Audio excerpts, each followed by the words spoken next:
I think for me, Operation Smile is hope, I guess.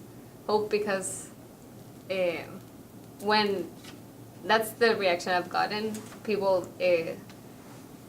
lose their hope when they're in shock maybe, or they're scared, and that's when they look for the hope they need.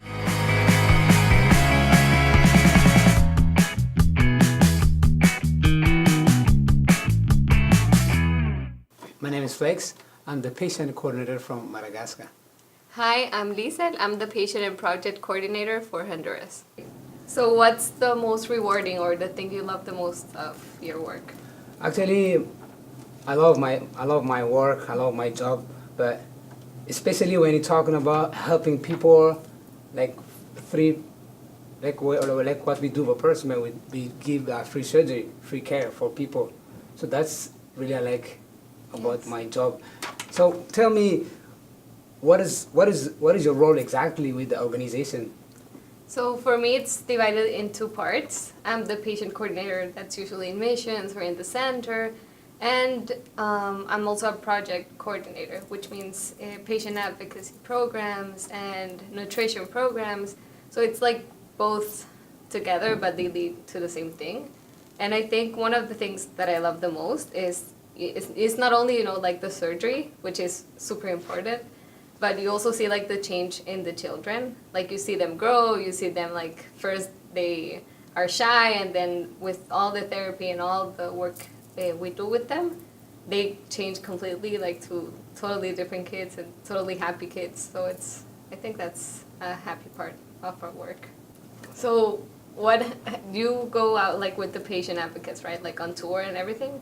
Yeah. So what do you do with them? Do you like visit patients, or what do you do with them? Actually, we have a program in Madagascar right now. We're recruiting patient advocates to help us recruiting patients.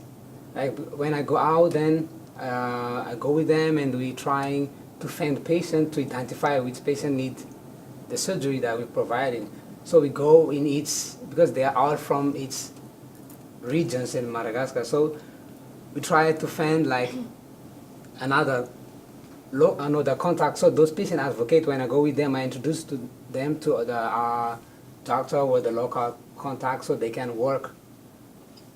They can do the job even if I'm not there.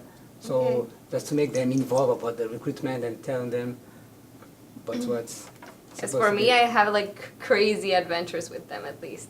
One of the last adventures this year actually was, so we went to find this patient because he has been like long lost and he has stopped his treatment. Mm-hmm. So we went and they say, you have to go like on a motorcycle and then like walk. And I'm like, okay, like we can do that, it's fine. And then it was like we drove in a car for like half an hour. And then I just see like they are parking the cars and I'm like, oh, this is scary, And then eventually we went on a motorcycle. It was like downhill, like for another 30 minutes. And after that, we walked 4 hours. It was like crazy. And, it was like going down the mountain. We got like to the river and all wet, like up to all the legs and everything. And then we went up again the mountain. And we found the patient. And I think at that point, like that precise adventure, because it was an adventure, made me realize like all of what they do before they get to us. And all of the work the patient advocates do, because he had told me, like my patient advocate had told me, I visited this patient like 2 or 3 times, and after I did it like a complete day, I was like, how did he visit it, like 2 or 3 times that patient? So that's when you see the reality of the patients and where they live and of what the patient advocates do. I think it gives you like even a more rewarding feeling of everything you're doing, everything the organization's doing. So that's, for me, that's great. Yeah. Tell me more about can you tell me how do you do when you want to recruit? Like what do you do when you recruit the patient advocate? What's the steps you have? Like they have to be like, for example, they have to be like parents of the patient, or to say anyone else can be like patient advocate? So I think for me, especially in the project, it was foreign for them to be parents of patients. but I think you see the involvement of people in the organization. So if it's a volunteer that they might not be parents of patients, but they're really into helping you and really into being part of the program, I think they deserve a chance because they are doing the job. So it's a great feeling to be part of that group because you, well, at least I feel like part of the patient advocates. I feel like I'm a part of them, like I'm another one. So I think that, and I'm not a parent of a patient, so that makes me think other people can also do it.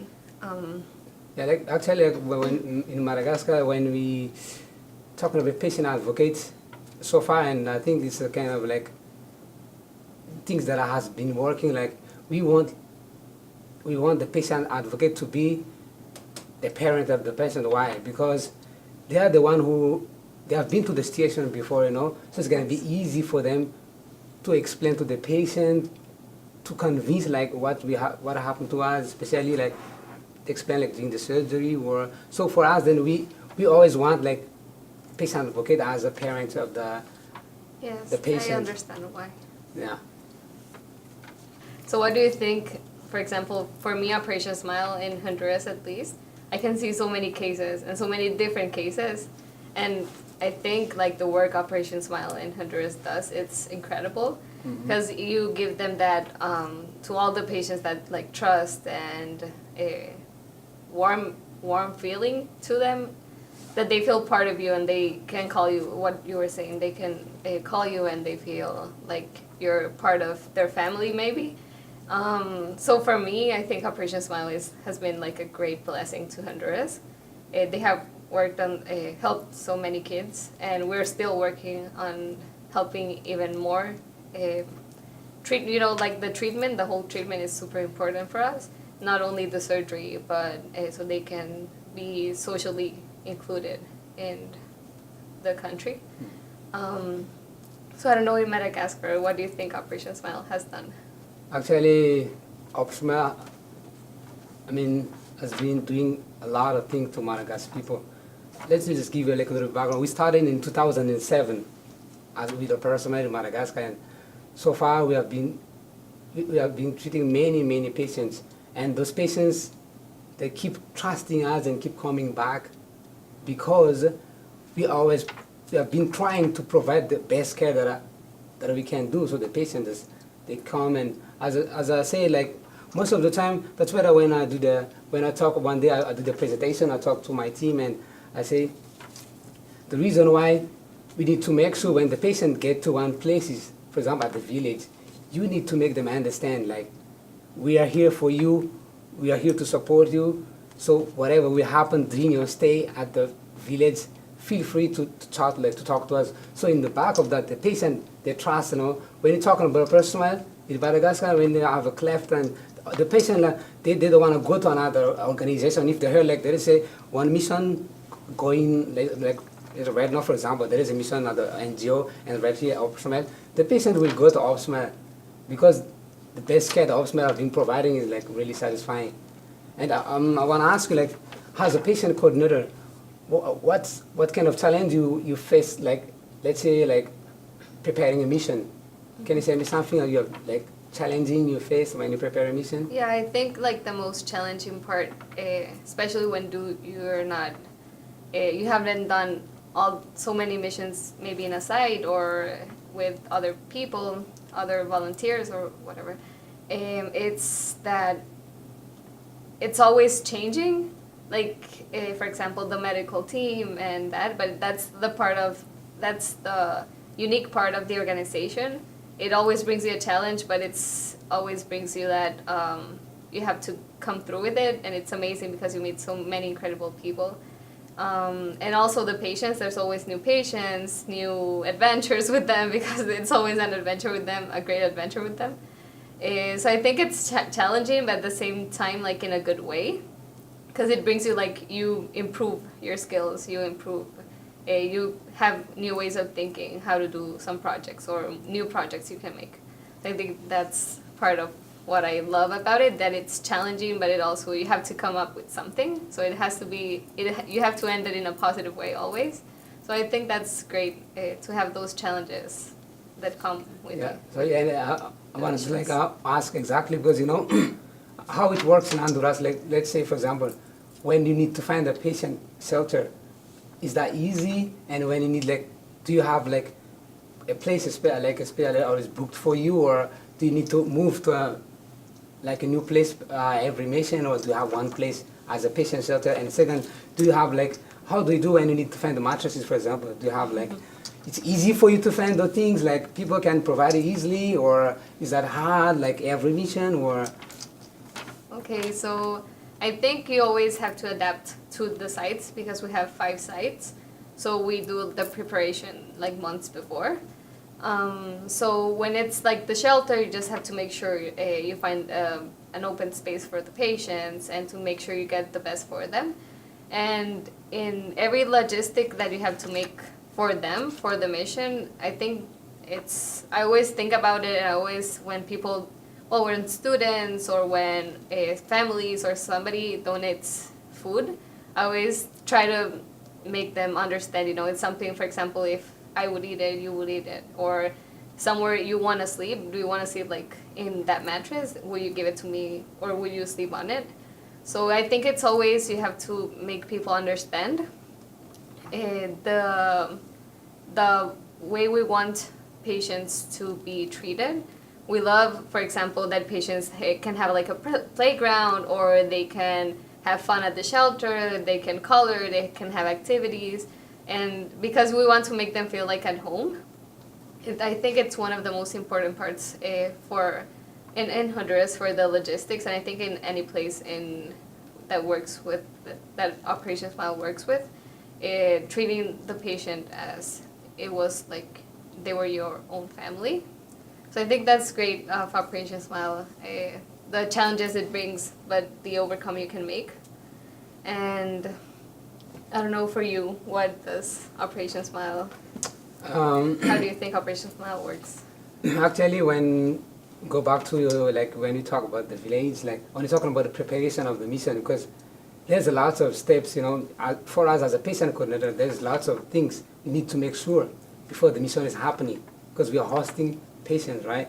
So, for example, in Madagascar, we need to make sure, need to find, because it's not easy to find like a place, because it cannot be every place, but it has to be like, clean, it has to be like safe, it has to be not far from the hospital, because we are not like drive our patients. So for us, we need to make it sure like 3 months before the mission, like to find a place and to make sure everything like as mattresses, because that's one of my challenge. That's kind of my challenge every mission. It's because we always have many patients, like 500 patients sometimes. So you need to figure those mattresses for those people, and mattresses, blankets, those kind of things. So like for us, but the good thing is we have been working with anyone that we can work with. For example, before we used to work with a police station. They can provide us a mattress for free, for example. So we have been trying the sponsoring for those people, for fundraising with student club to raise fundraising for like what patients need. Like patient need diapers, patient need soap, patient need many things during the mission. So we have been doing those things, and again, because I say like every mission in Madagascar we have 3 sites so far. So you go to another place, you need to find another shelter, and you need to do another fundraising. Next time you move, you need to do another. Again. And again and again. What do you think Operation Smile is like in one word? For me, Operation Smile is a family for me. Okay. It's a family. That's what I can say about it. I think that's a good definition. And how about for you? I think for me, Operation Smile is hope, I guess. Hope because when that's the reaction I've gotten. People lose their hope when they're in shock maybe, or they're scared, and that's when they look for the hope they need. Hey guys, I'm Allie. Give this video a thumbs up if you liked it. Subscribe to our channel. We're here every other week with Behind the Smiles, and thank you so much for watching.